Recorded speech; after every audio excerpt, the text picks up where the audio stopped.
مجھے اس وقت یاد آ رہا ہے ڈاکٹر مورس بکیل کے بارے میں، اور میں اس کی مثال دینا چاہتا ہوں کہ ڈاکٹر مورس بکیل ایک مشہور سائنسدان اور ڈاکٹر تھے، اور انہیں ملا تھا French academy award in the field of medicine.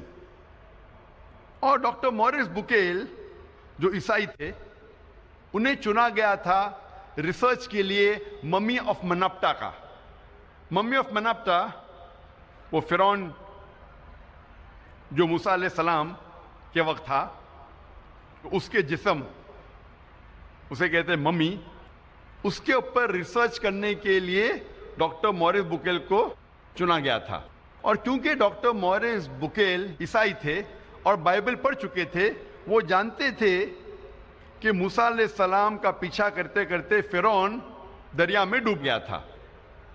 لیکن جب وہ سعودی عربیہ پہنچتے ہیں، وہاں ایک مسلمان انہیں کہتا ہے کہ قرآن مجید میں لکھا ہے سورہ یونس میں، سورہ نمبر 10 آیت نمبر 92 میں، کہ اللہ سبحانہ وتعالیٰ فرماتے ہیں کہ ہم فرعون کے جسم کو محفوظ رکھیں گے تاکہ وہ آنے والے لوگوں کے لیے نشانی بنے۔ جب مورس بکیل کو یہ پتا چلا کہ قرآن مجید 1400 سال پرانی کتاب ہے، اس میں یہ لکھا ہے کہ ہم فرعون کے جسم کو محفوظ رکھیں گے تاکہ آنے والے لوگوں کے لیے نشانی بنے، وہ چونک گئے اور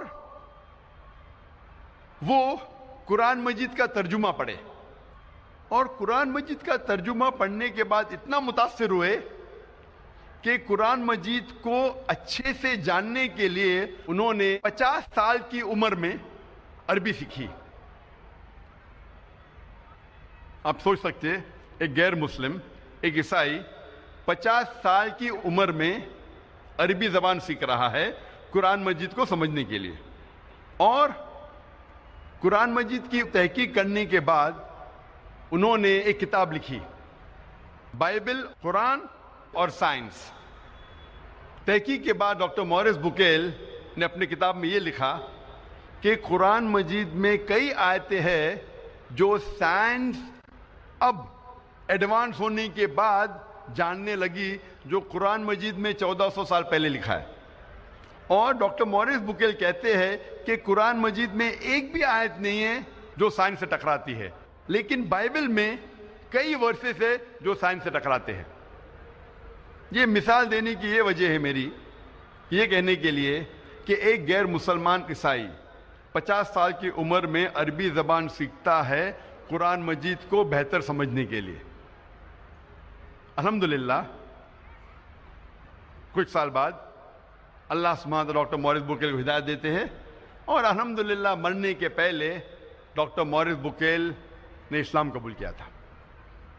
تو عمر کبھی بھی وجہ نہیں ہے ایک انسان کو اچھے کام سے روکنے کے لیے، لیکن ہر مسلمان کو ڈاکٹر مورس بکیل جیسا جذبہ نہیں ہوگا، لیکن پھر بھی ان کے پاس بہانہ نہیں ہے۔ اگر کوئی عربی زبان نہیں سیکھ سکتا ہے تو کم از کم وہ قرآن مجید کا ترجمہ پڑھے۔ ایسی لاش کا لوگوں کو نام و نشان تک نہیں پتا تھا۔